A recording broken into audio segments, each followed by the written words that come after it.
तो लाफिंग बुद्धा दरअसल फेंगशुई से आया है। अच्छा। और अब हम काफ़ी इस्तेमाल करने लगे हैं। आप हर घर में एक लाफिंग बुद्धा आप देख ही लेंगे।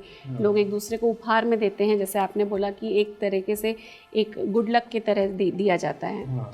और क्योंकि उनका मुस्कुराता हुआ चेहरा है, नाम ही उनका लाफिंग बुद्धा है, मुस्कुराता हुआ चेहरा है, तो वो आपकी जीवन में भी उसी तरह की मुस्कान लेकर आए, प्रॉस्पेरिटी लेकर आए, इस आशा से आप उसको रखते हैं या किसी को उपहार में देते हैं। तो लाफिंग बुद्धा के अलग अलग रूप हैं।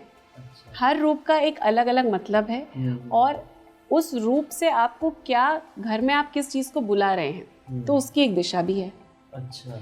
जैसे कि अगर आप देखेंगे तो अगर उनके दोनों हाथ ऊपर की तरफ हैं, हाँ, और हाथ में कुछ रखे हुए हैं। हाँ जी, तो वो जो है आप हमेशा क्या करते हैं कि अपने मुख्य द्वार की तरफ रखते हैं। मतलब उनका जो चेहरा होता है वो मुख्य द्वार की तरफ होता है, तो लिविंग रूम में ज़्यादातर रखा जाता है ताकि आपके द्वार से आपके घर के अंदर प्रॉस्पेरिटी आए, तो उसका वो संकेत है।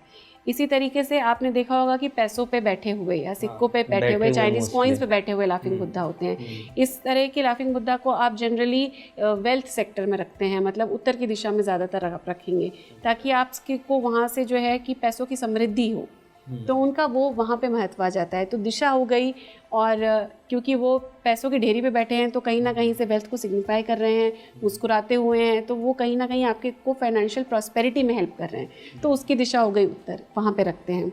इसी तरीके से आप देखेंगे कि एक लाफिंग बुद्धा आते हैं जिनके ऊपर बच्चे, छोटे बच्चे चढ़ रहे हैं, उस तरह का आप रखें कि अगर आपको किसी को भाई आगे अपना परिवार बढ़ाना है तो उनको एक तरह से ब्लेसिंग देने के लिए वो लाफिंग बुद्धा उनके कमरे में रख पाए जाते हैं।